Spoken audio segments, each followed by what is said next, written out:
संविधानों को जानते हुए भी यह ये संविधान क्या मानव जाति मतलब पूर्ण रूप से समझती है, जानती है या जानना चाहती है? क्या इसका कोई अध्ययन होता है? तो जब इसको देखते हैं तो ऐसा कोई विशेष अध्ययन जैसा नहीं होता। कुछ लोग होते हैं मात्र जो संविधान को पढ़ने वाले होते हैं या उसकी व्याख्या करने वाले होते हैं। अधिकांश आम मानव जाति जो है उससे लगभग दूर ही रहती है। अब जबकि मानवीय संविधान हमें मिले हैं तो फिर इसका स्वरूप हम लोगों के लिए कैसा होगा, मतलब मानव जाति के लिए कैसा होगा। फिर एक बात और भी लगती है कि इसके पूर्व में हमने दर्शन, वाद और शास्त्र को भी देखा। बाबा जी ने जो रखा है दर्शनवाद और शास्त्र, तो इन सभी किताबों में से दर्शन में से दर्शन की स्पष्टता, विचार में वाद में से विचार की स्पष्टता और शास्त्र में से आचरण की स्पष्टता। तो इतनी स्पष्टताओं के बाद मानवीय संविधान की आवश्यकता बाबा जी किस रूप में देख रहे हैं और उसे किस रूप में रख रहे हैं, यह सब प्रश्न के रूप में हम सबके पास है। और उन प्रश्नों के साथ ही आगे हम पुनः इसका पुनर्अवलोकन करने की इच्छा रखते हैं। लेकिन यह अब सानिध्य पूर्वक हो, इसलिए आपका यह सानिध्य हम सबके लिए उपकृत करेगा हमें, ऐसा हमारा विश्वास होता है भैया। तो इतनी बात हमें रखनी थी। तो भैया आप कैसे स्टार्ट करेंगे और कैसे हर अध्याय को लेकर चलना है, यह अगर आप भी हमें निर्देश करें ताकि हम लोग भी उस तरीके से तैयार रह सकें। जी भैया। एक बात और, अभी हम लोगों में एक तो देवघर परिवार से लोग हैं ही, उत्सव पाड़ा परिवार के सारे लोग हैं, और भी कई जगह हमने मैसेज किए थे तो अलग अलग जगहों से भैया लोग आएंगे। उत्सव पाड़ा परिवार से गौरी दीदी का भी ये कहना हुआ कि वहाँ भी सब लोग संविधान को पढ़ना चाहते थे, और अब हम सब के लिए एक बड़ा सा अवसर बना है कि संविधान को अच्छे से हम देख पाए। यार ये जी भैया। भैया थोड़ा सा मैं कट गया था। अच्छा तो मानवीय संविधान भैया, अभी भी आवाज आपकी अच्छे से लगभग नहीं आ 1 मिनट।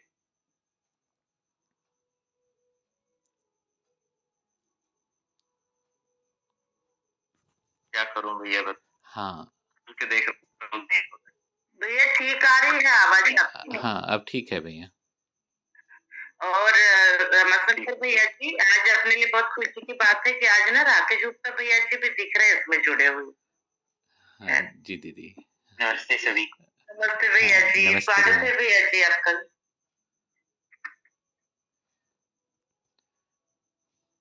तो इसके साथ ही भैया आपका सादर आमंत्रण है, आप अपनी ओर से अपनी बात रखेंगे भैया। जी भैया, तो सभी को नमस्ते। और दर्शन कर मैं नेता पूज्य बाबा नागराज महाराज को मैं नमन करता हूँ, उनके प्रति कृतज्ञता ज्ञापित करता हूँ। भैया हम थोड़ी सामान्य चर्चा करने के लिए आज का सत्र रखे हैं। तो सामान्य चर्चा का मतलब, मान लीजिए मेरे पड़ोसी का घर खुला है और मैं वहां से घुस के कोई सामान ले आऊं, तो इसको क्या माना जाएगा कि मैंने संविधान के अनुसार चला कि संविधान के अनुसार नहीं चला? कौन सा संविधान? अभी भारत का जो संविधान। मेरे ख्याल से हर कोई ये बात को जानता है कि किसी का घर यदि खुला है तो हमको घुसना ही नहीं। घुसने के लिए दूसरे के घर में परमिशन हमको लेना है, और कोई सामान लेने के लिए भी उससे परमिशन लेना है, अनुमति चाहिए। इसी को स्वधन कह रहे हैं बाबा जी। हमको ये किसी ने कॉलेज में स्कूल में नहीं पढ़ाया, लेकिन हमको पता हो गया। कैसे पता हो गया? ये मानव समाज है जो हमको सिखाता है बचपन। तो स्वधन क्या चीज है? मुझे लगता है कि बहुत प्रकार से लोगों को समझ में आ जाता है। हमारे खेत में कोई दूसरा आदमी घुस के सामान ले जाता है, उसको पता है वो गलती कर रहा है, हमको भी पता है वो गलती कर रहा है। इसकी फॉर्मल एजुकेशन हुई ही नहीं, मैंने स्कूल में कॉलेज में नहीं पढ़ा। हम लोगों ने एक बार स्कूल में टीचर के साथ चर्चा किया था कि एक छोटे बच्चे को कब पता चल जाता है कि ये सामान उसका है, ये सामान उसका नहीं। तो सबने कहा कि क्लास 1 तक तो 100% सबको पता चल जाए, जबकि हम कोई फॉर्मल एजुकेशन नहीं देते। वैसे ही स्वनारी स्वपुरुष वाला है और वैसे ही दयापूर्ण कार्य व्यवहार वाला है। तो इसी को बाबा जी लिख के बता रहे हैं और इसके छोटे छोटे रेशे हैं। दयापूर्ण कार्य व्यवहार में हमको बोलते हैं किसी को मारना नहीं, किसी को डांटना नहीं, तुमको बोलेंगे तो कैसा लगेगा, तुम्हारे साथ ऐसा करेंगे तो कैसा लगेगा। कुछ भी होता है कुछ दिनों में बच्चा समझ जाता है। कुछ दिनों में बच्चा सामने में बदमाशी नहीं करता, पीछे से करने लगता। तो कुछ चीजें मानव को पता चलती है। तो हम जो कह रहे हैं, अभी रमाशंकर भैया ने बोला कि आम आदमी को संविधान से कोई लेना देना नहीं। मैं इस जो मान्यता है इस पर ही बात करना चाहता हूँ कि हर आदमी को संविधान से मतलब है। हम कुछ भी कर रहे हैं, या फिर वो संवैधानिक है या संवैधानिक नहीं। जैसे मैं सुबह 4 बजे उठता हूँ, अपना कुछ काम करता हूँ, क्या ये संवैधानिक है या नहीं? तो मेरे घर वालों की इससे सहमति, मेरे परिवार में जो लोग रहते हैं। कई बच्चे रात को देर तक पढ़ना चाहते हैं, माता पिता बोलते हैं नहीं बेटा रात को नहीं पढ़ो, बस बज गया, इतना समय हो गया, सो जाओ, अब आप सुबह उठो। तो अब क्या बोलेंगे, उनको घर से परमिशन नहीं। तो घर में भी एक नियम कानून चलता है। हमारे घर में एक प्रकार का भोजन है जिसको हम स्वीकार करते हैं, किसी के घर में एक दूसरे प्रकार का भोजन, ये भी संविधान है। हाँ, जैसे मेरा जो मैं ट्रेडिशनल अपना परिवार देखूं तो हमारा परिवार मांसाहार, शाकाहार तो है ही है, साथ में मांसाहार। भैया आवाज आ रही है? जी भैया, बहुत अच्छे से। जी, हाँ, तो हम मांसाहार करते हैं, गलत नहीं करते। हमारे पड़ोस में यहाँ एक व्यक्ति रहते हैं, वो लोग का परिवार शाकाहारी करता है। यदि वो मांसाहार करता है तो ये माना जाएगा कि वो गलत करता है। ये कहाँ से जुड़ा है? इसका कौन सा संवैधानिक आधार है? तो हमारा परिवार एक धर्म संविधान को मानता है, एक उपासना विधि को मानता है। उस उपासना विधि में एक प्रकार की चीजें कर सकते हैं, दूसरा नहीं कर सकते। हमारे परिवार में शराब एकदम वर्जित है, घुस ही नहीं सकता। लेकिन ऐसे ही मैं पड़ोस में देखता हूँ कई परिवार हैं जिनके यहाँ शराब पिया जाए, उनका परिवार उसको स्वीकार। तो ये क्या है? हम यदि धार्मिक संविधानों में जाएंगे, उपासना विधियों में जाएंगे, तो वहां से हमारे चीजें आई। तो संविधान है, मुख्य रूप से उपासना विधि संविधान को दिया है हमारे घर में। सभी जगह पहले आदर्शवादी संविधान ही रहा। जैसे इस्लामिक संविधान है एक, वैसे ही बाइबल को मानने वाले कुछ लोग हैं, उनका एक संविधान। तो उसके आधार पे उनका एक आचरण था, वो तय कर। तो कुछ चीजें बहुत ब्रॉड है, लेकिन कुछ चीजें लोकल स्तर पर भी बदलाव हुए और उसको लोग मानते हुए चले आ रहे हैं। इसके बाद एक बड़ा परिवर्तन आया कि कुछ लोगों ने बाइबल को मानने से इनकार किया और बाइबल गलत है करके बात हुआ, जिसमें गैलीलियो का नाम आता है ना? और वहां से उन्होंने कुछ कुछ शुरू किया और फाइनली बहुत सारी चीजें बाइबल की गलत पाई गई, तो मान लिया गया कि सारी चीजें गलत। और उसके बाद दूसरी सही चीज क्या है, फिर लोगों ने अपने मत देने शुरू किए और बहुत सारे फिलोसोफर हुए 16, 17, 18 सेंचुरी में, और इसी क्रम में डेमोक्रेसी आया। तो पहले जो संविधान था वो क्या था? हम धार्मिक संविधान कह रहे हैं। जैसे बाइबल है, बाइबल किसने लिखा है? बाइबल मुंह से तो बोला गया है जीसस के, लेकिन जीसस वो कहते हैं मेरा नहीं, वो कहते हैं ईश्वर ने बताया। वैसे ही आप कुरान को लेंगे तो कुरान भी अल्लाह ने बोला है। वैसे ही यदि आप यहूदी धर्म को देंगे तो उनके भी जो अब्राहम है उन्होंने कहा है, मूसा है उन्होंने कहा। कुछ लोगों ने महापुरुष हुए हैं जिन्होंने ईश्वर से डायरेक्ट सुना। हमारा भी वेद है, वेद को ईश्वर वाणी कहते हैं, उसको अपौरुषेय भी कहते हैं, ईश्वर ने बोला, तो ऋषियों ने सुना है।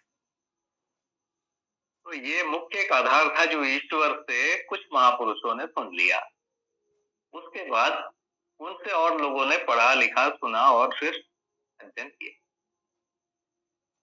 जैसे मैंने आपको बोला था, कभी मैं शायद चर्चा किया हूँ कि यदि आप सूर्य सिद्धांत को निकाल के पढ़ेंगे, मैंने एक बार पढ़ने की कोशिश की, तो उसमें शुरू में लिखा रहता है, जो उसके लेखक हैं वो कहते हैं कि हजारों साल पहले सूर्य ने मयासुर को बोला, मयासुर ने फलाने को बोला, फिर ऐसा चलते हुए मेरे पास आया, बीच में कई सालों तक लुप्त रहा और अब मुझे पता चला और मैं उसको बोल। तो फैशन था कि कोई भी चीज है यदि बोलना है तो ईश्वर के नाम से बोलना है। आप कोई भी ग्रंथ उठा के देखिए, कोई पुराण उठा के देखिए, तो उसमें लिखेगा कि ऋषि उवाच, ऋषि ने बोला। उसके पहले लिखा है गणेश उवाच, मैंने गणेश ने बोला। वैसे देवी उवाच, देवी ने बोला या कृष्ण ने बोला। तो किसी महापुरुष के मुंह से आया है, किसी को आगम कह रहे हैं। जो आगम जो शब्द है किसी ज्ञानी से, ईश्वर से आया, या जो सिद्ध महात्मा है जिसको आप पुरुष बोल रहे हैं उनसे आया, वही प्रमाण है और वही फिर हमारे संविधान का, ज्ञान का आधार हुआ। यहाँ से पूरी चीज हुई है और धीरे धीरे एक प्रकार से धार्मिक संविधान व्याप्त हो गया था। अब धीरे धीरे राजनीतिक या आर्थिक संविधान जो अभी चल रहा है वो भी व्याप्त हो गया, लेकिन पहले वाले और इसमें बड़ी दूरियां हैं। स्वधन के इसमें भी, जैसे मैं जिस परिवार परंपरा में हूँ, यदि मैं अपने घर में बोलूं कि मैं शराब का बिजनेस करना चाहता हूँ, तो मेरे घर वाले बोलेंगे क्यों यार, पूर्वजों की नाक कटा रहा है, और कुछ कर लेना भाई, और कुछ नहीं मिलता है। लेकिन मैं हमारे संविधान को यदि मैं देखूं, तो हमारा संविधान बोलता है कोई भी धर्म, कोई भी जाति, कोई भी भाषा और भारत के किसी भी क्षेत्र का आदमी हो, वो शराब की दुकान खोल सकता, कोई भी काम कर सकता। उसकी एक प्रक्रिया है, सरकार से एक लाइसेंस लेने की प्रक्रिया है। वैसे कुछ भी आप करो, सरकार को सूचना देके करना हो। कोई हम जमीन में खेती करना चाहते हैं, वो जमीन हमको चाहिए, तो उसकी एक प्रक्रिया है, उस प्रक्रिया से हम किसी व्यक्ति के हाथ में आज कोई जमीन उसके कब्जे में या सरकार के पास, दोनों से लेने की एक अलग अलग प्रक्रिया है। उससे हम लेते हैं, उसके बाद हमारा हो जाता है। जैसे आज मैं किसी घर में रहता हूँ, या हम मान लीजिए मानव तीर्थ में रहते, तो मानव तीर्थ के अभी स्वामित्व में कुछ जमीन है, वो किसी नियम से, वो नियम बदल जाएंगे तो आज ये हमारा नहीं है। आज कोई भी जमीन में घुसेगा तो मैं बोलूंगा कि भैया ये हमारा है, तो बोलेगा कैसा है, तो बोलूंगा देखो भैया ये कागज, और ये कागज को पहचानता कौन है, भैया गांव का पटवारी होता है, पटवारी।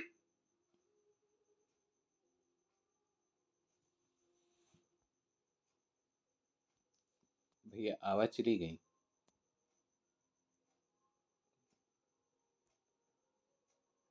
भैया आवाज नहीं भैया आ रही। कनेक्ट हो गए भैया, वो जुड़ जाएंगे, शायद कवरेज वाला कुछ दिक्कत होगी।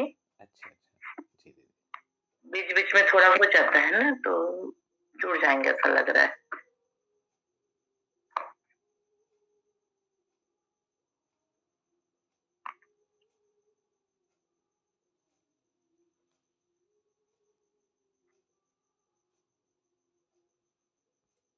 या एक बार फोन करें। हाँ जुड़ गए, आ गए भैया। जी भैया कहाँ से बाहर हो गया था, बताइए थोड़ा। भैया जमीन पटवारी जानता है। अच्छा, तो ये जो विधि है, तो हम सब लोग संविधान से, अभी वाले संविधान से जुड़े हुए और पुराने वाले संविधान से भी जुड़े। इन दोनों में कहीं कहीं दूरियां हैं, कहीं कहीं दूरियां नहीं, और उसके कारण कुछ क्लेश भी होता है। जैसे विवाह वाले चीजों में, हम जैसा विवाह करते थे, हमारा जो परंपरागत विवाह का सिस्टम था, यदि 100 साल पहले जाऊं, तो लड़का लड़की को नहीं देखता, माता पिता या माता पिता तुल्य व्यक्ति वर के लिए वधू, वधू के लिए वर चुनते, और उसके बाद फिर उनको बोला जाता था वो स्वीकार कर ले। थोड़ा सा बदलाव हुआ, जो मॉडर्निटी का प्रभाव है उसमें है कि हर लड़का हर लड़की को चुन सकता है यदि कोई एडल्ट हो गया तो। अब ये नई बात हो गई जो हमारे धार्मिक संविधानों में नहीं, हमारे, लेकिन आदिवासी संप्रदाय में जाएंगे तो धार्मिक संविधान उनका अलग, वो लोग चुनते हैं ना। तो हम सभी के अलग अलग धार्मिक संविधान हैं और राजनीतिक संविधान भी अभी भी कुछ कुछ भिन्न है। अभी जो बार बार प्रयास हो रहा है कि भारत का एक संविधान होना चाहिए, संविधान में ऐसा लिखा गया है ना, तो जो यूनिफॉर्म सिविल कोड की बात बीच बीच में उठ रही है, वो भी यही है कि संविधान में लिखा हुआ है कि पूरे देश के लिए एक संविधान होगा कि अलग होगा। हमारे इसमें मुख्य रूप से मनु धर्म शास्त्र को मानते हैं, उसमें 4 वर्ण है, 4 आश्रम है और चारों के लिए अलग अलग संविधान लिखा हुआ है। तो प्रॉब्लम वहीं से पैदा हो गई। और पुराने भी जो ये हैं, दूसरे जगह भी देखेंगे, दूसरे दुनिया में वहां भी धार्मिक संविधान ही है और वहां भी हर वर्ग के लिए अलग अलग। जैसे वॉरियर क्लास है उसका अलग संविधान है, बिजनेस क्लास है उसका अलग संविधान है, और सेवक हैं उसके अलग संविधान पहले से। तो हम कोशिश कर रहे हैं कि हर एक के लिए एक संविधान हो, और जब से डेमोक्रेसी आई इन लोगों ने सबके लिए एक संविधान की बात किया, फिर भी कहीं कहीं कुछ कुछ छूट दिया हुआ है, लेकिन ये छूट अनंत काल तक नहीं है, इसको बंद किया ही जाएगा और सबके लिए एक संविधान की बात हो। तो हम अभी बहुत बोलचाल में कहते हैं कि हमको संविधान पता नहीं, हमको संविधान पढ़ते नहीं, आम आदमी को संविधान नहीं पता है। मेरे ख्याल से हर आदमी संविधान से चल 99%, 1% वो संविधान तोड़ता होगा, और तोड़ता है तो उसको पता है कि मैंने ये तोड़ा है। और कुछ ऐसा है कि लोगों को पता है, कोई बोलता है कोई नहीं बोलता है, ज्यादा होने पर बोलते भी हैं, और ज्यादा होने पर दंडित करने का भी प्रावधान है। जो जाति संविधान है वो अलिखित है ज्यादातर, उसमें प्रायश्चित का विधान है और दंड का भी विधान है। वैसे ही जो हमारे अभी जो संविधान है उसमें भी दंड का विधान है, दंड में अर्थदंड भी है और कारागार भी है। तो यदि हम कुछ भी कर रहे हैं आज, यदि वो सही है या गलत है, वो संविधान के आधार पर तय हो रहा है। तो अभी जो संविधान के आधार पर तय हो रहा है वो है धार्मिक संविधान नहीं, बल्कि जो भारत देश का राजनीतिक संविधान है वो। मुझे एक किस्सा याद आता है, शायद वो पुरी के शंकराचार्य जो है वो भारती कृष्ण तीर्थ थे, उनका अंग्रेज के साथ कोई विवाद हुआ तो उनको कोर्ट में बुलाया गया, तो उन्होंने कोर्ट में आने से पहले इनकार ही कर दिया। उसके बाद वो आए भी, फिर बोले कि नहीं मैं कोर्ट से बड़ा हूं, कोर्ट तो तुम्हारा बनाया हुआ है, मेरा तो ईश्वर का बनाया। उन्होंने एक अभी भी ऐसे ही अलग अलग जगह लड़ाइयां होती। मुझे एक अच्छा से याद आता है कि यूपी विधानसभा में कुछ दल बदल कानून के हिसाब से कोई एक पार्टी में टूट हुई और वो दूसरी पार्टी में मिल गई। दल बदल कानून पहले नहीं था, राजीव गांधी जी ने लाया था उसको, कि एक यदि दूसरे पार्टी को जाता है अपने पार्टी को छोड़ के तो उसकी सदस्यता खत्म हो जाएगी। यदि 1/3 लोग कम से कम निकलते तो उसको एक अलग पार्टी के रूप में मान्यता दी। तो उस समय जो उत्तर प्रदेश विधानसभा में जो वहां के ये होते हैं विधानसभा अध्यक्ष, उन्होंने कोई प्रस्ताव पारित किया, उसको लेकर लोग चले गए हाई कोर्ट में, उससे असहमत। हाई कोर्ट ने कुछ और कानून बोला, कुछ और व्यवस्था दी, उन्होंने मना कर दिया कि मैं हाई कोर्ट का नहीं मानूंगा, मैं उससे बड़ा हूं। तो जो यदि आप देखेंगे भारत के संविधान के ढांचे में जो स्पीकर है सबसे बड़े हमारे यहाँ तो राष्ट्रपति हैं, राष्ट्रपति से नीचे जो है वो स्पीकर होते हैं, वो पूरी लोकसभा के अध्यक्ष हैं जो कानून बनाती। उसके बाद फिर आते हैं चीफ जस्टिस, और उसके बाद आते हैं फिर प्रधानमंत्री। तो इस ढंग से हम लोगों ने एक स्ट्रक्चर बनाया हुआ है, और उसमें कभी कभी द्वंद्व भी होता है अधिकारों को लेकर।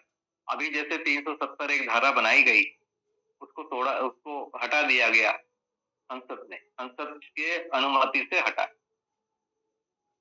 तो अब उस पर फिर से अभी कुछ समय पहले अगस्त महीने में सुनवाई हुई सुप्रीम कोर्ट में, जो सबसे बड़ी बेंच होती है, जो संविधान पीठ कहते हैं।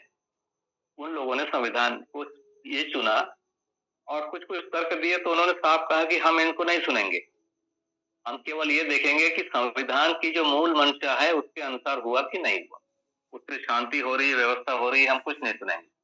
संविधान का पालन हुआ कि नहीं हुआ ये हम देखेंगे। तो इस ढंग से प्रधानमंत्री भी या संसद भी यदि कुछ अलग करता है तो हमारा जो जो संविधान पीठ है, जो जस्टिस वाले हैं, जो न्यायपालिका है, वो उसको देखती है, उसके बाद उसको वो अयोग्य कहेगी और उसके बाद यदि उसमें सुधार करना है तो नया कानून बनाना पड़ेगा संसद। तो संसद को नया कानून बनाने का अधिकार, जबकि धार्मिक संविधान किसी को बनाने का अधिकार ही नहीं। जैसे मान लीजिए सती प्रथा, एक प्रथा चल गई, लोग जल के मकसद, उसको ना कोई तोड़ पा रहा था, ना कोई बना पा रहा था नया कानून, वो ऐसा फंस गया था। फाइनली वो जो कानून है अंग्रेजों के द्वारा टूटा है, मतलब जो राजनीतिक जो कानून है उससे उसको रोका गया। पहले पूजा पाठ होती थी, बलि होता था, पहले लोगों बच्चों की भी बलि हो जाती थी, अभी भी कभी कभी सुनने मिलता है। तो वो हमारे धार्मिक कानूनों में कहीं ना कहीं है, तब वो हो रहा है। तो अब मोटा मोटा यदि कंक्लूड करें तो हर व्यक्ति किसी न किसी धार्मिक परंपरा से जुड़ा हुआ है, उसका अपना एक संविधान है, उस संविधान को लेकर वो चल रहा है, एक तो है। और इन संविधानों में बहुत लोगों में आपस में कुछ कुछ विरोध है, क्योंकि एक धर्म संविधान और दूसरे संविधान में पूरी तरह समानताएं नहीं है, कुछ कुछ है, कुछ कुछ नहीं है। वो विरोध है, वो झगड़े हैं जो बीच बीच में दिखते। तो एक ऐसा सार्वभौम सार्वकालिक संविधान को ढूंढने की बात हुई है। तो मानव परंपरा में अभी जो डेमोक्रेटिक विधि से संसद संविधान बना रही है, संसद को संविधान बनाने का अधिकार मिला हुआ है और वो संविधान को पूरा देश मानेगा, ये स्वीकार कर लिया गया है और इस आधार पर संविधान बने हैं। इसी आधार पर संविधान में संशोधन होता है, संविधान में संशोधन होने की परंपरा, तो ये उसका बैकग्राउंड है। तो अभी हम इस देश में रहते हैं और इस देश का संविधान हमारे धर्म संविधान के ऊपर हावी हो गया है। माने अब मैं बोलता हूं कि मैं अपने धर्म का संविधान मानूंगा, इसको नहीं मानूंगा तो उसको नहीं माना जाएगा। हमारा देश का संविधान ही सर्वोपरि, उसके अंतर्गत यदि कोई धर्म संविधान आता है तो ठीक है, यदि उससे उल्टा या विपरीत कुछ बोलता है तो वो अवैध है, उसको बदलने पड़ेगा, उसमें दंडित करने की भी प्रावधान होगा। आज का स्टेटस ये है और यही स्टेटस धीरे धीरे बढ़ेगा। इसी प्रकार जो हम अब यूनाइटेड नेशन एक ऑर्गेनाइजेशन बना है यूएनओ, वो भी पूरी दुनिया के लिए एक कानून बना के रखी हुई, वो भी कहीं ना कहीं कुछ न कुछ गड़बड़ी होता है तो वो नोटिस देती है, हस्तक्षेप करती है। पूरी उसने बनाया है, कैसे उसको पूरी दुनिया ने मान्यता दिया है, बनाओ, तो उसका एक संविधान है। वो संविधान को लोग मानते हैं, लेकिन वो उसके पास वैसा लागू करने के लिए कोई पावर वैसा नहीं है जिसके आधार पर हम वो दंडित कर सकते हैं। अभी वो नहीं, हो सकता है आगे आ भी जाए। तो एक सार्वभौम संविधान की कामना हर मनुष्य को है, हर मनुष्य के लिए एक संविधान चाहिए और वो संविधान क्या होगा उसके लिए हर मनुष्य को समझना भी पड़ेगा। अभी हम दो संविधान में कम से कम फंसे हुए हैं। अपना एक धार्मिक संविधान, हर व्यक्ति का अपना परिवार से जो आया है, और दूसरा परिवार या समुदाय का जो है, दूसरा जो भारत देश का संविधान, क्योंकि हम लोग समुदाय में रहते हैं तो समुदाय की भी माननी पड़ती है और कुछ भारत देश की भी माननी पड़ती है।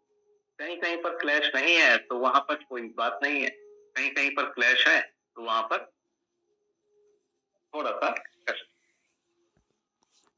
जैसे मांसाहार जो है हमारा संविधान मानता है, लेकिन हमारा संविधान बोलता है यदि आप शेर को नहीं खा सकते, आप हिरण को नहीं खा सकते, वन्य जीव अधिनियम है उसको नहीं खा सकते। वैसे हमारा संविधान कई राज्यों में गाय को नहीं खा सकता बोलते हैं।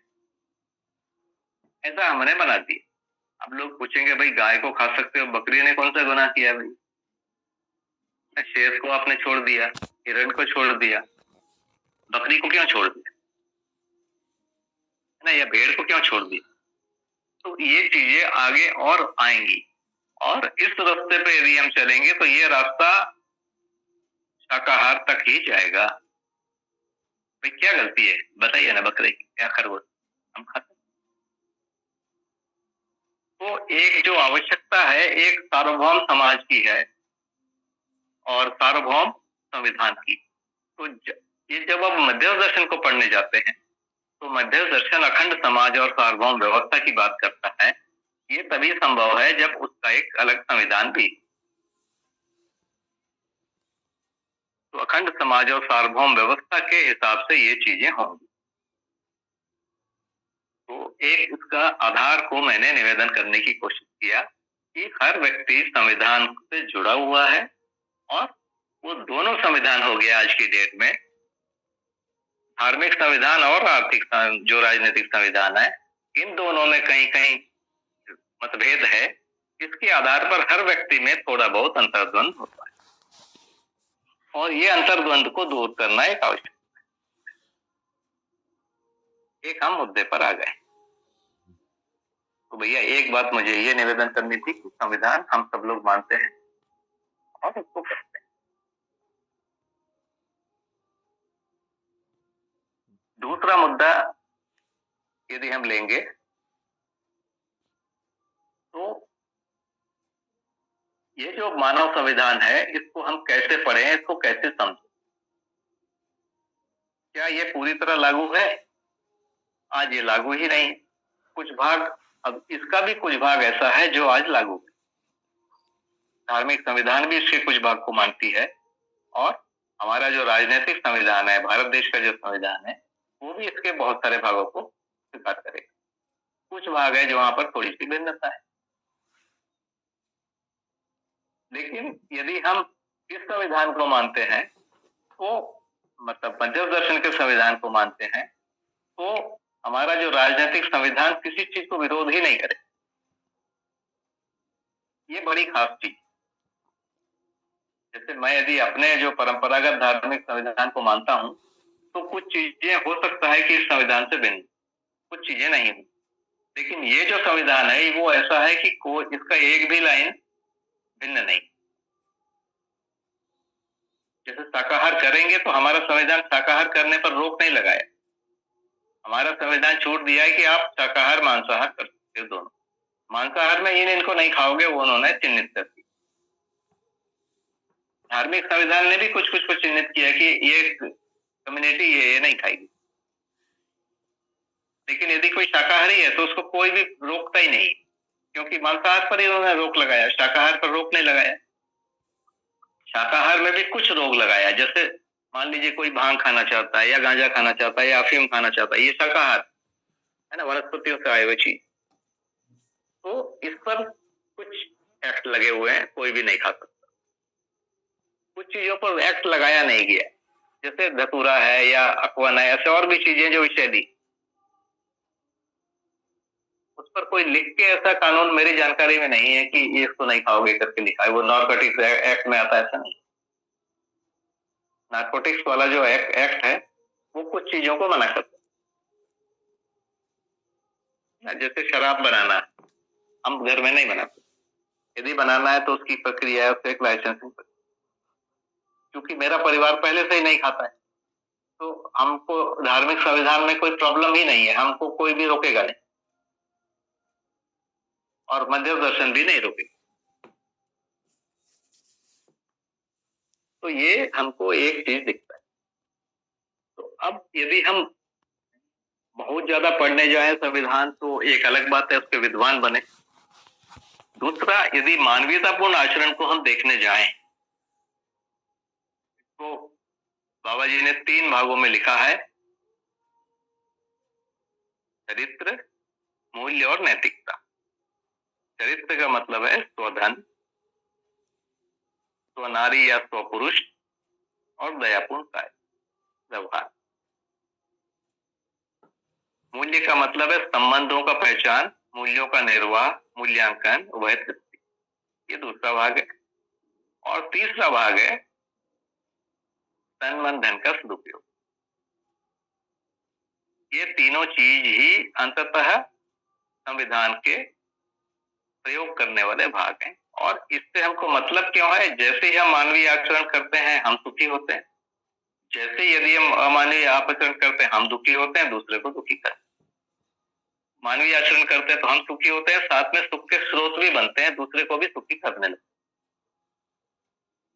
तो मुझे लगता है कि संविधान को आज पढ़ने का जो सबसे प्रासंगिक विधि यह है कि मानवतापूर्ण आचरण एग्जैक्टली क्या है और उस पर मैं कैसे आरूढ़ हो जाऊं, ये एक भाग। दूसरा भाग है कभी भी अखंड समाज और सार्वभौम व्यवस्था बनेगी उसमें इस मानवतापूर्ण आचरण को और जब बड़े स्वरूप में देखते हैं, गांव के स्वरूप में या 10 गांव के स्वरूप में या विश्व परिवार सभा के स्वरूप में, तो जो कॉमन प्रॉपर्टी है उनका कैसे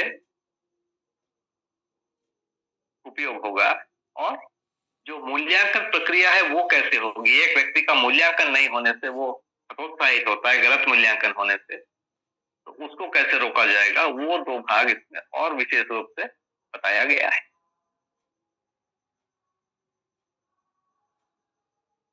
तो इन दोनों पर मतलब स्वधन स्वनारी स्वपुरुष दयापूर्ण कार्य की व्याख्या कर लें।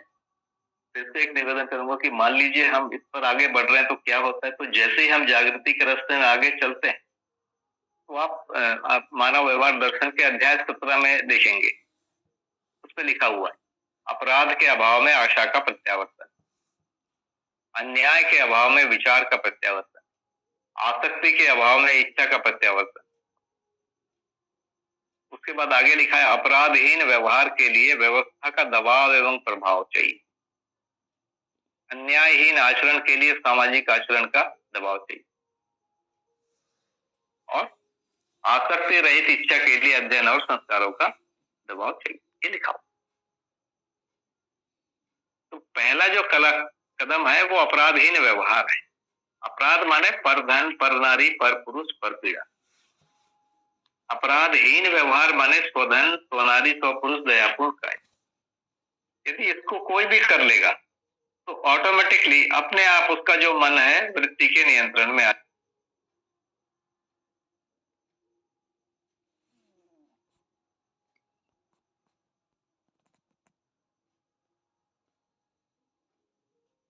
भैया फिर डिस्कनेक्ट हो गए लगना।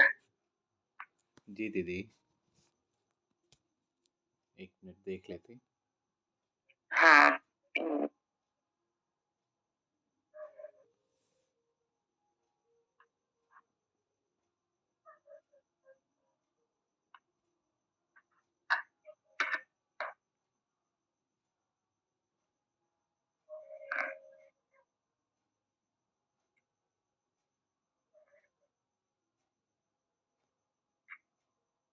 बहुत बढ़िया, भैया जी ने पृष्ठभूमि रख दी।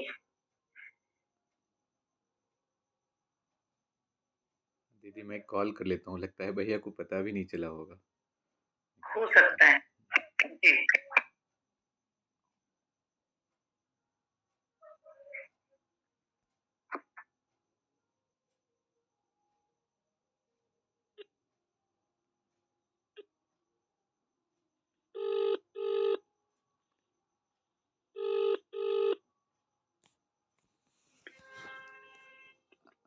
हाँ भैया, आप डिस्कनेक्ट हो गए। अच्छा फिर जी भैया। ये जो है हर रविवार को 5 से 6 में होगा भैया के साथ संवाद, और जिसमें संविधान का जैसे एक अध्याय हम पढ़ के आएंगे और उसमें जो भी जिज्ञासा है वो हम भैया से पूछ सकते हैं। तो ये सभी के लिए एक अवसर है साथ साथ संविधान को पढ़ने और समझने का। भैया जुड़ गए। जी जी नमस्ते। जी भैया जी।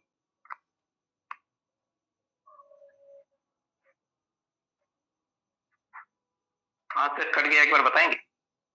हाँ भैया जी, आपने जो ये बता रहे थे ना अपराध के अभाव में, तो ये पर नारी पर पुरुष वाला आशा का प्रत्यावर्तन, यहाँ तक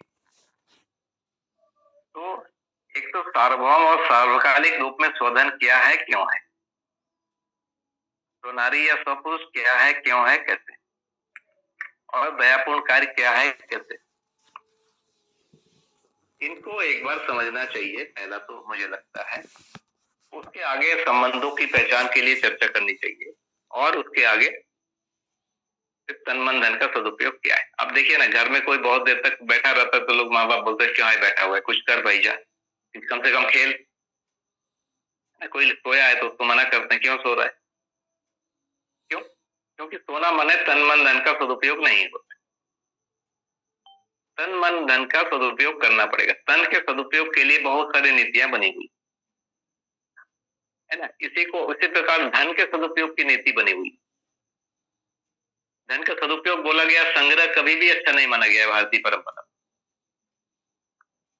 लेकिन हमारा राजनीतिक संविधान बोलता है संग्रह को अच्छा मानता है। फिर संग्रह को दूसरे प्रकार से इन्होंने बदल दिया। मैं पैसा बैंक में डालता हूं और बैंक वाला उसको लोगों को लोन दे देता है जो इंडस्ट्री डालना चाहता है या कुछ और काम करना चाहता है। तो डायरेक्टली नहीं, इनडायरेक्ट रूप से वो संग्रह नहीं हो रहा है, वो उत्पादन में लग जा रहा है या सेवा कार्य में लग जा रहा है। सरकार सेवा के लिए देती है। यदि मैं अपना पैसा सेवा में देता हूं तो जितना पैसे को सेवा में देता हूं उतने पैसे से मेरा इनकम टैक्स नहीं लगेगा। कोई भी आय है सरकार उसमें टैक्स लेती है एक सीमा से अधिक हो। लेकिन यदि उस सीमा से अधिक वाले भाग में से कुछ यदि मैं समाज सेवा के लिए देना चाहता हूं तो सरकार उसको टैक्स के मुक्त कर से आप टैक्स नहीं लेंगे। तो ये हमारे धार्मिक संविधानों में भी है ये चीज और राजनीतिक जो आर्थिक राजनीतिक संविधान है उसमें भी है। हमारे उसमें ये डायरेक्टली वैसा नहीं था कि छूट हो गए, वहां तो छूट थी हमेशा।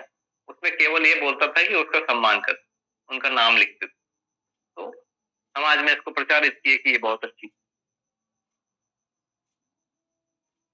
तो भैया ये एक दूसरी चीज हमने यहाँ पर चर्चा किया। एक चीज और मैं चर्चा करूंगा, जब भी हम इस संविधान को पढ़ेंगे फाइनली आएगा ये आज लागू कहाँ पर है। पहला तो हमको दिखेगा कहीं लागू नहीं है 100%। मैंने निवेदन किया कि लागू है। कई भाग धार्मिक संविधानों से मिलता है जो लागू है, कई भाग ये जो राजनीतिक संविधानों से भी मिलता है, दोनों से मिलता है, वो भी लागू है आज। कई भाग भाषा के रूप में लागू है, आचरण के रूप में लागू नहीं है। कई भाग भाषा और आचरण के रूप में लागू है पर विचार के रूप में लागू नहीं। ठीक है ना, ये महत्वपूर्ण बात है। जैसे मैं चोरी नहीं कर रहा हूं लेकिन चोरी सोचता हूं, दूसरे का पैसा चुरा लूं, कुछ और कर लूं सोचता हूं, लेकिन व्यवहार रूप में नहीं करता हूं।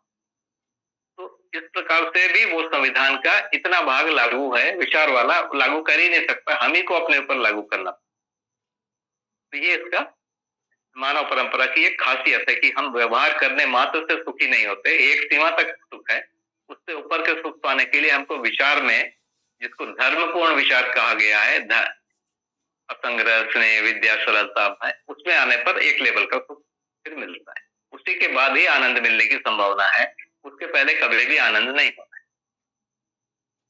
मतलब पहला भाग है न्यायपूर्ण व्यवहार कर लें, उसके बाद का जो अगला स्टेप है वो धर्मपूर्ण विचार कर लें और वो होने के बाद ही परम तृप्ति और ये सब। हम लोग बहुत ज्यादा भटक गए हैं। मुझे लगता है कि मैं कई बार ऐसी बातें सुनता हूँ कि हमको अध्ययन करना चाहिए, हमको अध्ययन करना चाहिए, हमको अध्ययन करना, बिल्कुल करना चाहिए, लेकिन बिना आचरण के अध्ययन करना चाहिए या पहला जो है आचरण करने के लिए अध्ययन करना। पहला भाग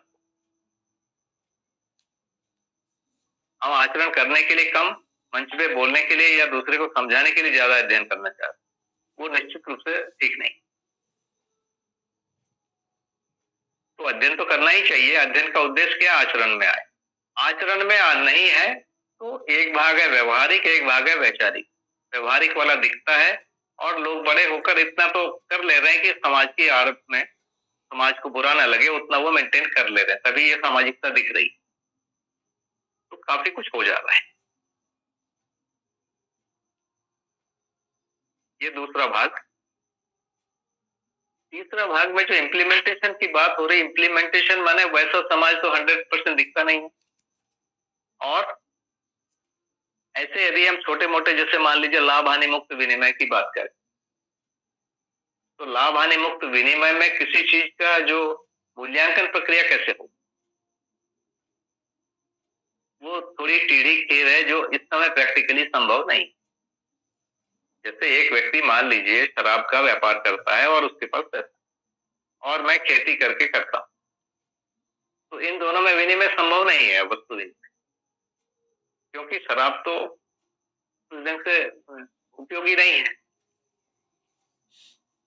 वैसे और भी बहुत सारी चीजें जैसे कृषि और उद्योग की चीजों में हम करेंगे वो नहीं हो पाता है। वैसे एक व्यक्ति को कितना सैलरी मिलेगा पर डे का, मैं जब बाजार में जाता हूं तो मैं सोचता हूं कि मेरे को 2 लाख रुपए महीने की जॉब मिले,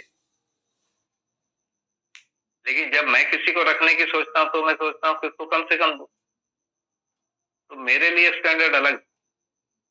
बाजार में जाता हूं तो मैं चाहता हूं और ऑर्गेनिक मिले, और ऑर्गेनिक का रेट जितना है उतना मैं देने को बोलता हूं कि बहुत ज्यादा ले रहे हो यार, कहाँ से कर। जब मैं अपना बना के बेचता हूं तो लोग को मैं नहीं बोलता हूं, मैं तो अपना ज्यादा रखना चाहता हूं। तो ये जो है मैंने किसी चीज का रेट ज्यादा रखा, मतलब जितना श्रम मूल्य आता है उससे भी ज्यादा रखा, तो लाभ मानसिकता यहाँ भी गई नहीं। और जब दूसरा कोई रेट रखा है उसको मैं नहीं मानता हूँ और मैं कम में लेना चाहता हूँ, यहाँ भी लाभ मानसिकता है। तो प्रीहित लाभ मानसिकता पर एक प्रकार से हमको विजय प्राप्त करना पड़ेगा, तभी हम इधर उतर पाएंगे, नहीं तो ये इम्प्लीमेंट ही नहीं। तो एक बड़ी भारी चुनौती आएगी कम से कम वस्तु के विनिमय। अभी हम कोई भी वस्तु का उत्पादन कर रहे हैं, क्यों? विनिमय के लिए, अपने लिए नहीं कर। इसका उत्तर क्या है? हम अपने लिए करें कुछ भाग, बाकी जैसा चल रहा है अभी चलने दो भैया। कुछ भाग अपने लिए शुरू कर दो, थोड़ा आधा घंटा समय मिलता है, 1 घंटा समय मिलता है, 2 घंटा समय मिलता है, हम कोई एक उत्पादन में अपना समय लगे। कुछ हो सकता है कि मान लीजिए मेरे पास पैसा है और कोई एक व्यक्ति उत्पादन करने में सक्षम दिखता है, उसका मन भी है, उसके पास अवसर भी है, तो मैं उसके साथ एक कोलैबोरेशन कर लूं, उनके साथ कोई भागीदारी जोड़ लूं कि भाई चलो ये ऐसा करो तुम करो। वहां पर पता चलेगा कि हम कितना एक दूसरे पर विश्वास करते। ये 2 रास्ते हैं कर सकते। हम लोगों ने तीसरा एक रास्ता यहाँ चुना है, उसका मैं यहाँ जिक्र कर देना चाहता हूँ, मेरे ख्याल से अप्रासंगिक नहीं होगा। जैसे हम लोग यहाँ पर आए तो यहाँ पर हमारे पास एक भूमि है, कुछ संसाधन है और हम उसमें खेती करते हैं, कुछ सब्जी लगाते हैं, कुछ दूध होता है, कुछ ये होता है, और हमने एक मोटा-मोटा बाँट लिया है कि ये जो है ये सबका है, इसमें सब लोग थोड़ा-थोड़ा श्रम करेंगे और होगा, इसको हम बाँट लेते हैं ये। और हम लोग जो यहाँ के परिवार रहते हैं, यहाँ से हम कोई सैलरी नहीं लेते, ये जो है ये लेते हैं।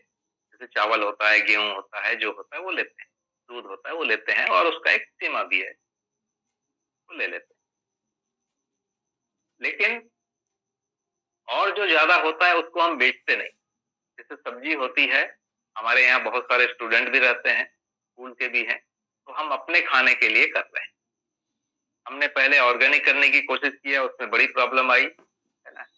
और उसके बाद फिर अभी हम रासायनिक खाद का भी थोड़ा बहुत प्रयोग करते हैं, ऑर्गेनिक तो करते ही हैं। उसके बावजूद भी हमारा उत्पादन बाहर की तुलना में मैं सोचता हूँ कि 25% है या 50 है किसी जगह पर।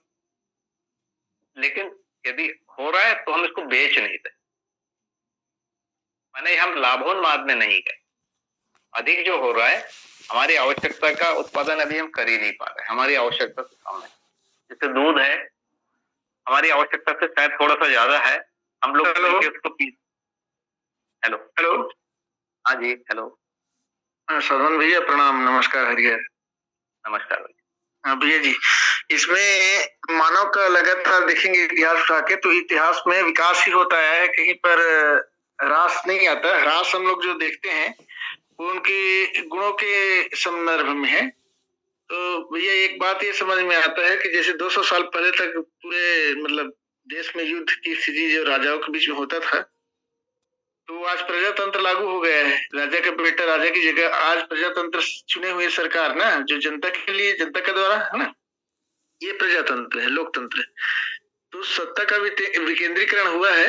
मेरा प्रश्न ये है कि सत्ता का विकेंद्रीकरण हुआ, लेकिन ये जो संविधान है, संविधान कहीं कहीं मान्यता में, बहुत कुछ मान्यता में है अभी भी भैया, और संस्था जैसे धार्मिक वगैरह जो बात करते हैं उसमें भी है। जबकि होना ये चाहिए कि मानव मानव का मानव के लिए ही संविधान होना चाहिए। तो हम संविधान का विकेंद्रीकरण नहीं देख पा रहे हैं अभी। इसमें एक तरफा हो रहा है संविधान जो है।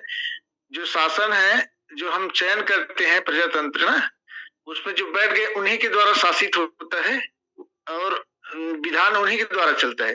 जबकि होना ये चाहिए था कि जो संविधान है वो भी मानव से मानव में मानव के लिए होना चाहिए।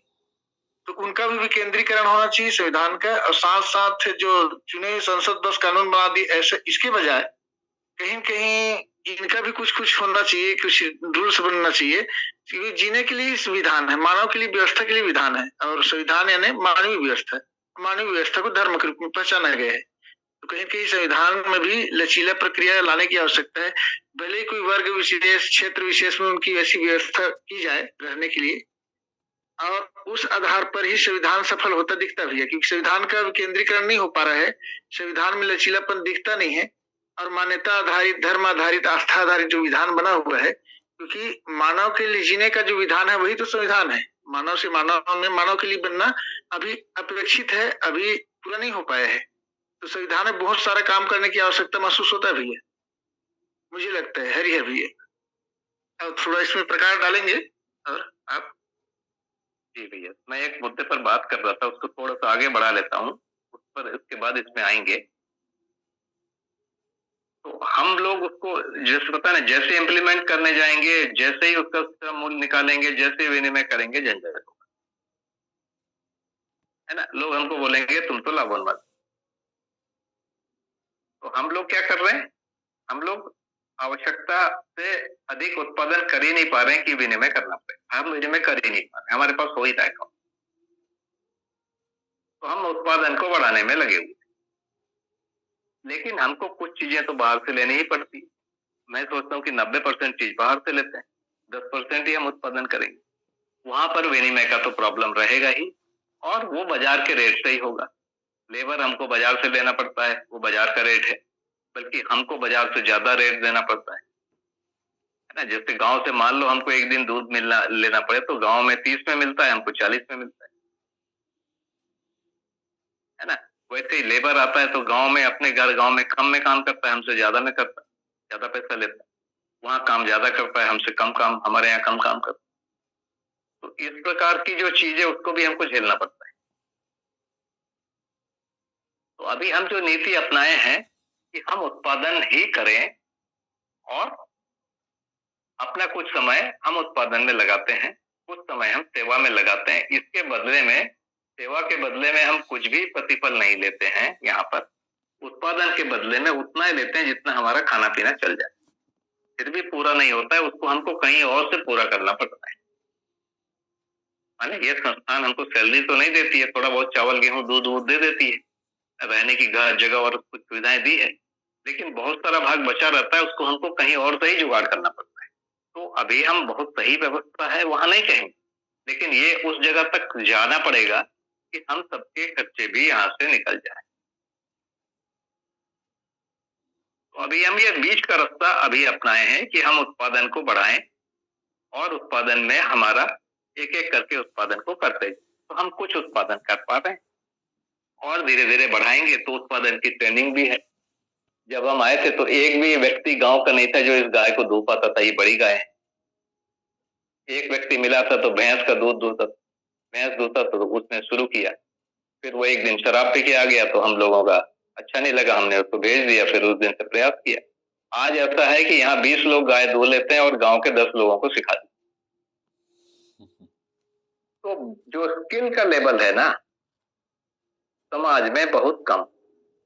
और बहुत मजे की बात है, थोड़ा बुरा लगेगा, विद्या परिवार में मैं ये नहीं सुनता हूँ कि स्किल सीखने के लिए कोई रुझान है। खासकर इस विद्या को, इस प्रकार के स्किल को सीखना ही नहीं चाहता है, ना अपने बच्चों को सिखाना चाहता।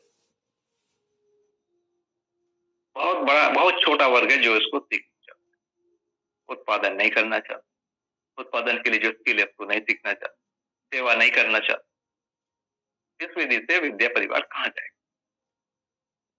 अच्छा, हम लोग स्कूल खोले हैं, हमको ही लोग बोले हैं कि क्या कर रहे हो यार, तुम तो भौतिकवादी शिक्षा तो दे रहे हो, इतना कूदने की जरूरत क्या है? मुझे बोले, है ना, लिख के मैसेज दी, रखा हुआ है मेरे पास, मैसेज दिखा सकता हूँ लोगों को। पर क्या है, अब हम यहाँ मकान बना रहे हैं, हमको एक आर्किटेक्ट चाहिए होता है, हमको एक स्ट्रक्चरल इंजीनियर चाहिए होता है ना, हमको बार बार लॉयर की जरूरत पड़ती है, हमको हर बार पैसे का जो हिसाब किताब हुआ वो देना पड़ता है, एक सीए चाहिए होता है ना, डॉक्टर की तो रोज जरूरत। अब हम डॉक्टर नहीं बनेंगे या हमारे बच्चों को भी नहीं बनाएंगे, हम सीए नहीं बनेंगे, हम वकील नहीं बनेंगे, इंजीनियर नहीं बनेंगे और अपने बच्चे को भी नहीं बनाएंगे, फिर हम कैसे रहेंगे भाई?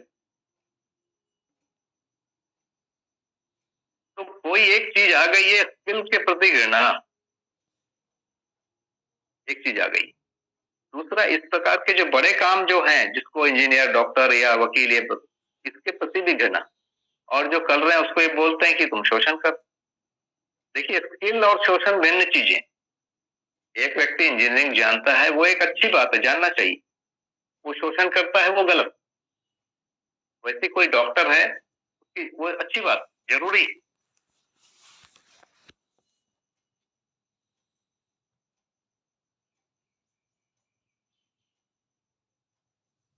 भैया फिर डिस्कनेक्ट हो गए हैं। राकेश भैया जी, आप जो चाह रहे थे प्रश्न पूछना, तो अभी ऐसा ही तय किया है कि भैया जी जब भी जुड़ेंगे तो पहले उनकी सारी बात हम सब सुन लें, और फिर हमारे जो जो प्रश्न है हम सब लोग अपने प्रश्न भैया जी को पूछ सकते हैं। तो एंड में पूछा जा सकता है भैया जी। ठीक है राकेश भैया जी? जी दीदी, मैं वो थोड़ा सा प्रश्न भी था।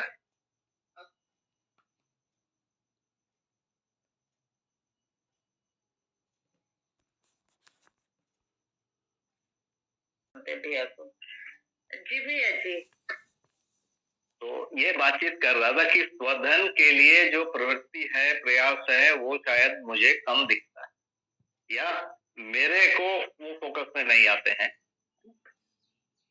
होगा, मतलब मेरी दृष्टि कम है या मैं ऐसे लोगों से कम मिलता होऊंगा, ये हो सकता है, मेरी कमी हो सकती है, लेकिन ओवरऑल फिर भी मुझे कम लगता है इन बड़े स्किल के प्रति, और जो छोटे स्किल या सामान्य स्किल है जो रोज रोज किए जाने वाले, उनके प्रति भी नहीं।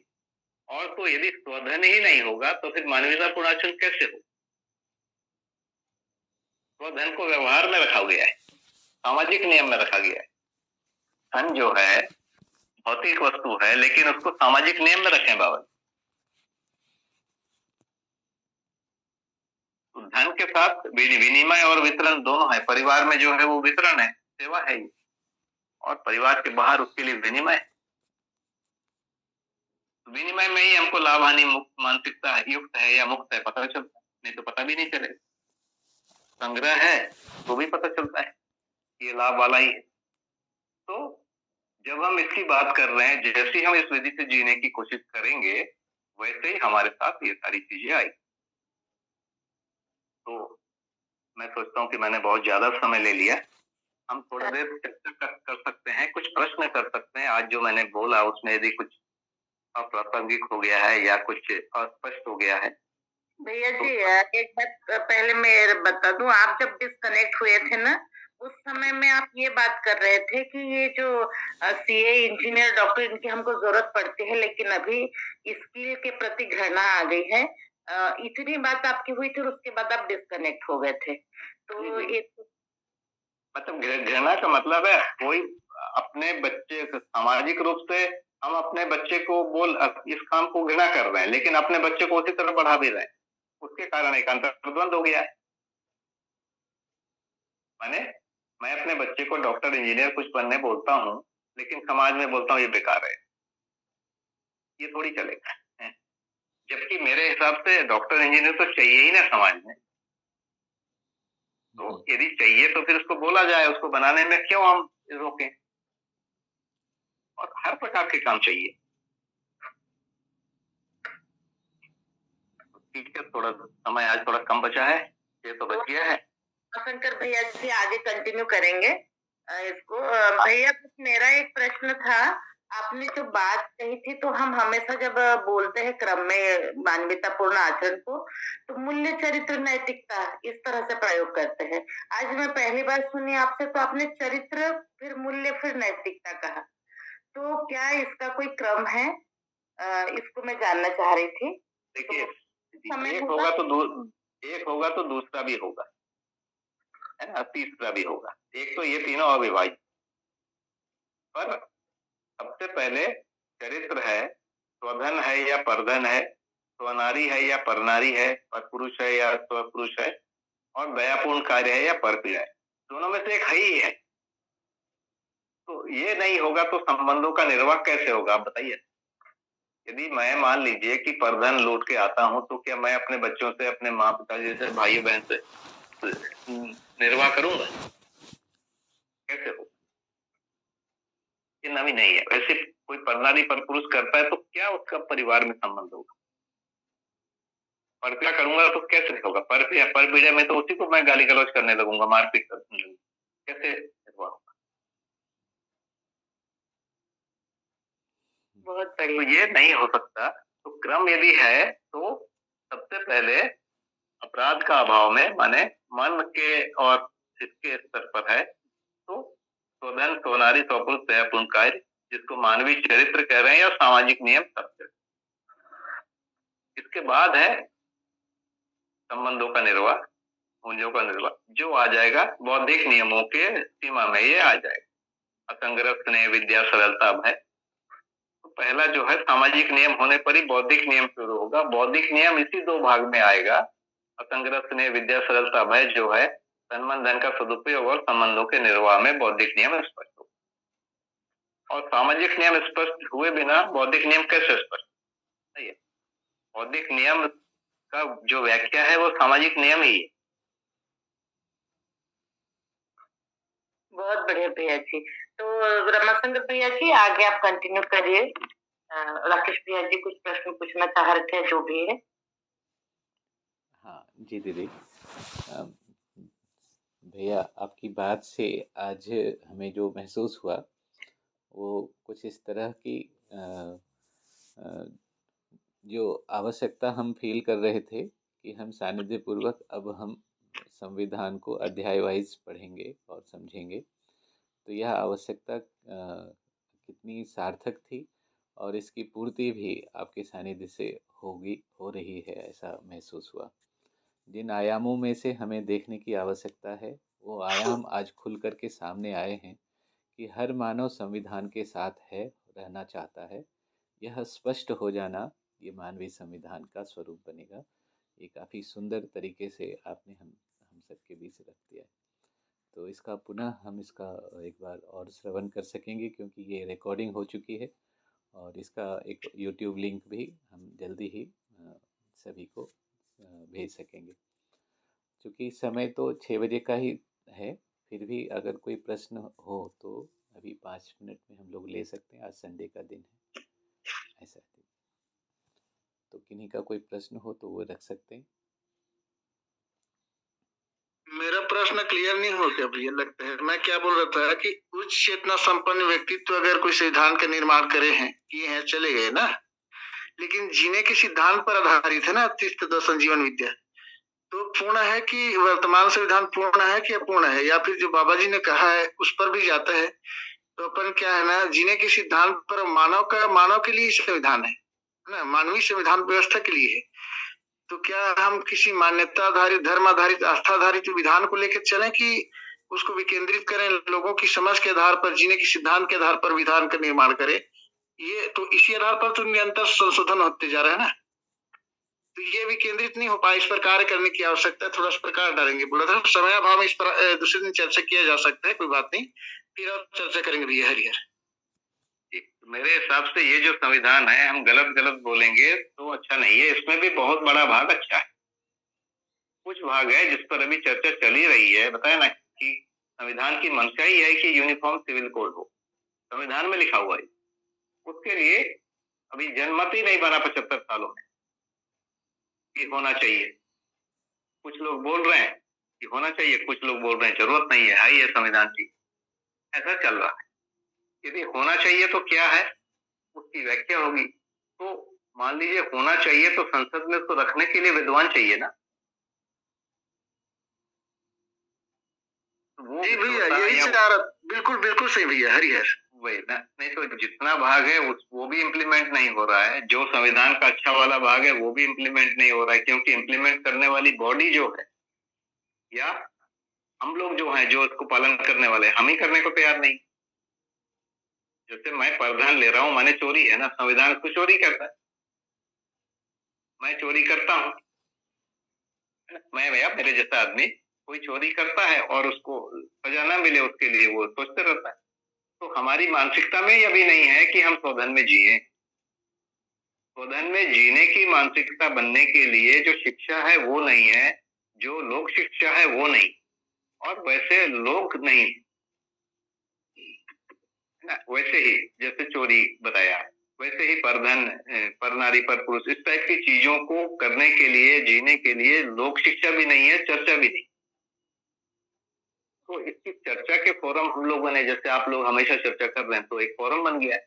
मैं सोचता हूँ कि कई ऐसे फोरम है जिसमें लोग सोच रहे हैं, तो ये हम उस दिशा में आगे बढ़ रहे हैं, और आचरण में आने के बाद अब आगे बढ़ पाएंगे, नहीं तो ये चीजें केवल भाषा में रह जाएगी, आगे हम नहीं बढ़ पाएंगे। ये मेरा निवेदन। क्योंकि अभी भी हमारे देश में लड़ाई झगड़े बहुत ही कम है, काफी शांति है, माने लोग अच्छे से व्यवहार कर पा रहे हैं, तब तो हो रहा है। और इसके मूल में हमारा संविधान ही है। धार्मिक संविधान का तो एक रोल रहा ही, और इस संविधान का भी रोल है, पर ये पर्याप्त नहीं है। इससे आगे बढ़ने की जरूरत है। ये सभी मानते हैं, हर राजनीतिक दल भी मानता है, संसद में भी इस पर चर्चा होती है, शिक्षाविद इस पर परेशान है, सोच रहे हैं। तो दिशा तो उस तरफ है, सब सोच रहे हैं, इसलिए सफलता भी मिलेगी। और उसकी विधि क्या है, संसद में प्रस्ताव रखे जाएंगे, संसद में उस पर चर्चा होगी, तो वो प्रस्ताव बन के जाए तब तो कोई बात होगी ना। जैसे यूनिफॉर्म सिविल कोड की बात हो रही, तो प्रस्ताव बना रहे हैं लोग, लगे हुए हैं। जी भैया, बहुत बढ़िया भैया, बहुत बढ़िया, शानदार कर सकते हैं भैया।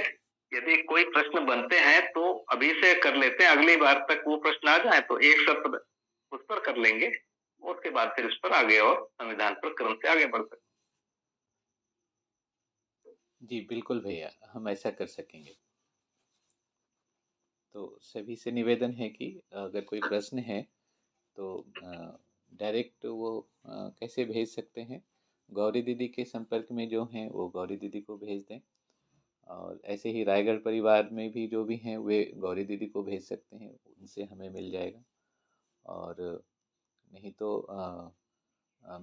हमारे संपर्क में भी जो हैं, तो इस तरह से हम अपने प्रश्न को भेज सकते हैं। अन्यथा उस दिन भी, अगले सप्ताह जब हम फिर से मिलेंगे, तो उस दिन भी हम लोग अपने प्रश्न को प्रारंभ में ही रख सकेंगे। अभी सामयिक यही है भैया कि वर्तमान संविधान के प्रति आस्था है ना, वर्तमान संविधान के प्रति सम्मान की भाव, क्योंकि ये भी पूर्णतः कोई छूता है।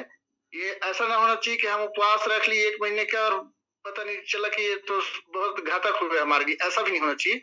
लचीला प्रक्रिया, प्रजातांत्रिक जो जीने के सिद्धांत पर कार्य करता हो, जो मानव की व्यवस्था में आधारित हो, ऐसा टाइप वो चल रहा है। संशोधन भैया ने बताया, बहुत बढ़िया, बहुत अच्छा लगा भैया, हरिहर। जी मतलब भैया जी, राकेश भैया जी कुछ वो करना चाह रहे थे, तो थोड़ा भैया से बात कर ले। नहीं दीदी, मेरा कोई प्रश्न नहीं है, धन्यवाद। अच्छा भैया जी, आप लिखे थे चैट बॉक्स में, तो मुझे लगा शायद कुछ। ठीक है भैया जी। तो हम लोग अब अगले सप्ताह फिर से मिलने के लिए यहाँ क्लोज कर सकते हैं भैया, आपका अगर अनुमति हो तो। जी जी भैया, बिल्कुल समय हो गया है। तो सभी को बहुत धन्यवाद, आप लोगों ने मुझे बहुत धैर्य से सुना, और ये मशीन भी कुछ गड़बड़ करती थी, तो भी आप लोगों ने उसको बड़ी उदारता पूर्वक स्वीकार किया। आप सभी को बहुत धन्यवाद, मुझे अवसर देने के लिए बहुत धन्यवाद। सभी को हरिहर भैया, सादर प्रणाम भैया। नमस्ते, नमस्ते हरिहर, हरिहर नमस्ते।